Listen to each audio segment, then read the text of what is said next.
Excellent. Thanks, everyone. So as Kate said, I'm Siegenbeek van Heukelom, Chief Impact Officer at Socialsuite. And what I'd like to talk about today is a little bit about software you can use in materiality assessments. And materiality is something that we've seen come up today a few times. There's still a lot of confusion around materiality. So that's really something I want to dig in the next 10 minutes a bit more. With Socialsuite, we create simple and affordable materiality software, and we were founded here in Melbourne in 2015, so we've been doing this for a few years now.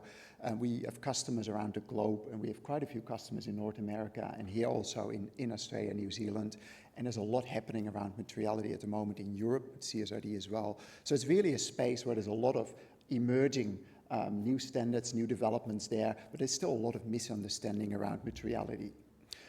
So what I'd like to do then is talk about the definition of materiality really briefly. I think maybe half of the room will have a really good understanding and the other half might still have some questions around the difference between financial impact, double materiality, what does it all mean and why is it important? So we'll look at that and then we'll look at some of the challenges around doing a materiality assessment and what are some of the considerations in looking for a solution to do that really well. So first off, let me start then with what is materiality in that sustainability realm? Like, what are we really talking about here?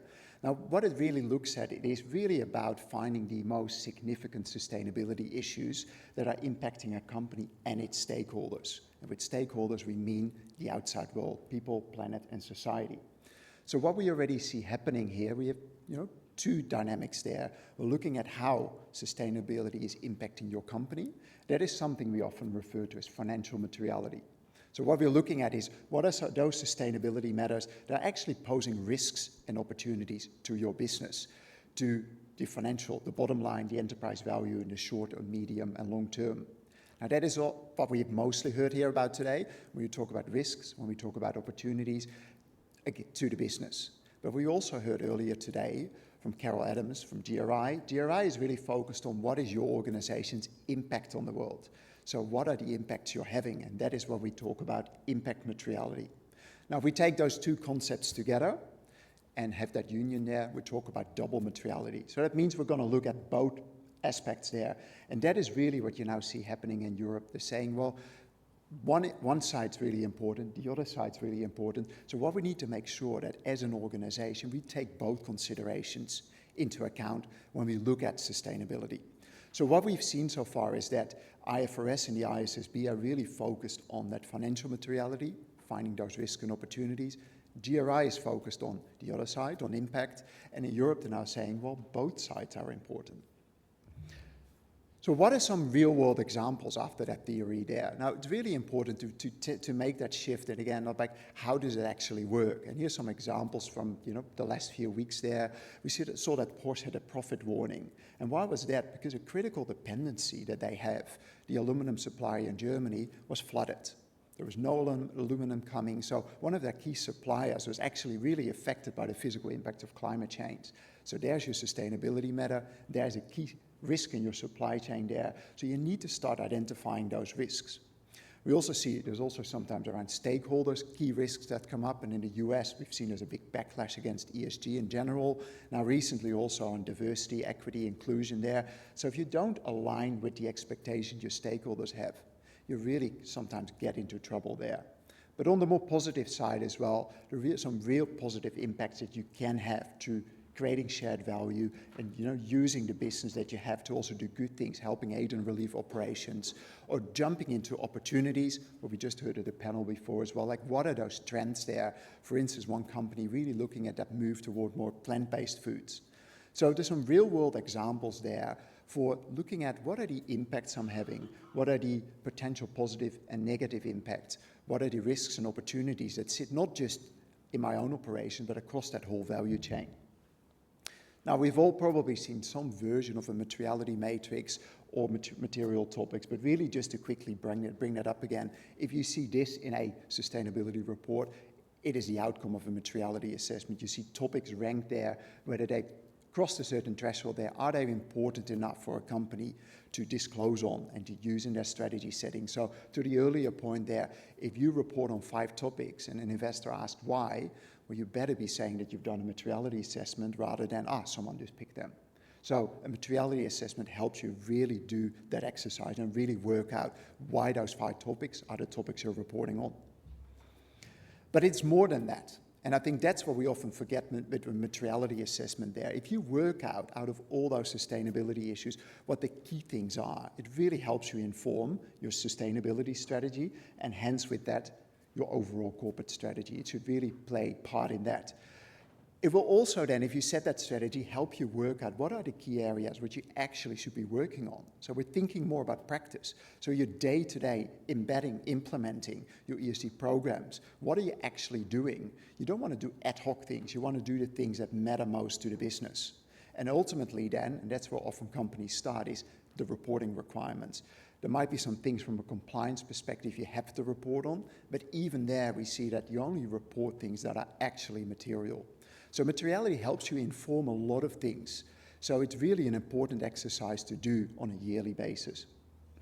Now we see that it also comes into play with the Australian standards that are coming out really soon. So we're still waiting for the final ASRS standards to land. And I was hoping that we would hear that today earlier, but we haven't heard that yet. But it should be anytime soon. But what we're likely going to have is ASRS S1, which is based on IFRS S1, which basically asks you to disclose on a more general level ESG metrics. But again, you need to work out of that whole world of ESG and sustainability topics and issues, which ones are material to your business. What are the key ones related to those material risks and opportunities that you should be reporting on? So ASRS S1, even though it might be voluntary, will require you to do a financial materiality assessment. And then on S2, when you look at those climate risks and opportunities, you need to report those that are material to your business. So materiality is a key component there, and it's not something that you just grab out of thin air or have a 5-minute coffee about. What we see then, we do a lot of work in this space, but we see there's a lot of challenges in thinking about materiality and doing a materiality assessment. Now, for one, we see that a lot of companies really have no skills or no capability around doing that materiality assessment. We still see what happens a lot is what I'd like to call the captain's call. Oh, well, we know it's material. The CFO and the CEO had a coffee 5 minutes ago. They picked a few topics. They know. There's no stakeholder engagement. There's no actual process involved there. So it's really important to think that through. And with that, then you get to the actual exercise. You get to the point where companies have to do the work. And that's where you lack often resources. You lack that capacity to actually go out and do stakeholder engagement and understand what is important. There are a lot of people that can help you in that space, but you can get to the point then where companies still say, well, it's very expensive to do this. It's a lot that we need to do. It's not in our budget. So how do we manage that best? And then there is that component again about that misunderstanding and the shortcuts that people take to just get it out of the way. What we also see is that, and we've heard it today as well, people love their spreadsheets. So everyone is using all kind of tools there, are stuck in, we've seen literally companies in tens, if not more, spreadsheets all over the place, trying to work out surveys, interviews, focus groups, workshops, research, desk information, industry insights, competitive analysis, you name it, and all cram that in one spreadsheet with 100 tabs or 100 spreadsheets and make sense of that. That is really problematic, and it's very hard to replicate that year on year. It won't make your life much easier. And then finally, because of all of this, companies don't like to do a lot of materiality assessments. Now in Europe, with the CSRD, it's mandated. You need to do this every year, double materiality assessment. Companies will have to face that, so they need to find a way to make this, easy and doable. But we still see companies that really see a burden. At another conference, Helen from Optus was speaking as well, and she was complaining about the burden of the materiality assessment. They said, we're not doing it every year, we're doing it every 3 to 5 years. It's just too hard. And I think that's the sentiment that we see that a lot of companies have. It can be a burden, it can be hard, but there are definitely ways to make it simpler. And I think that is, first of all, is really trying to understand what it is. So education, awareness, really trying to build that internal capability, but also streamline it and really think about who can we use across the business. Sustainability is not just for the chief sustainability officer. It should really be embedded across the business. And that's something that we've heard earlier today as well. And don't be perfect overnight. So get a right-sized solution, something that's proportional to where you are in your journey. Don't be perfect overnight, but see it as a stepping stone. And do that materiality assessment every year, but do it a little bit better. Look at software. There's always good solutions out there. There are not that many, but there are definitely options there. So I would say look at that and really look at what is best for you, for your situation. And then keep it simple. Do it every year and learn and keep moving from there.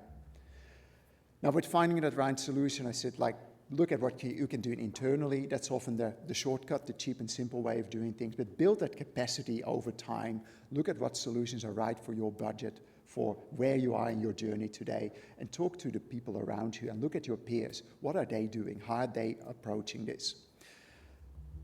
And finally then, to round up today, we do a lot of education because, like I said, we really feel that in the market, there's not a lot of information about materiality, and it's not always that clear. So if you want to learn more, come talk to myself or Tom. We're here to the rest of the day. Or join us for some of our webinars. We do a lot of webinars in which we really unpack key components in materiality and help you see where that sits in your ESG journey. So we're here today really to help you, get a better understanding of why materiality is important and how that can help you on your sustainability journey. And I'll leave it at that for today. Thank you.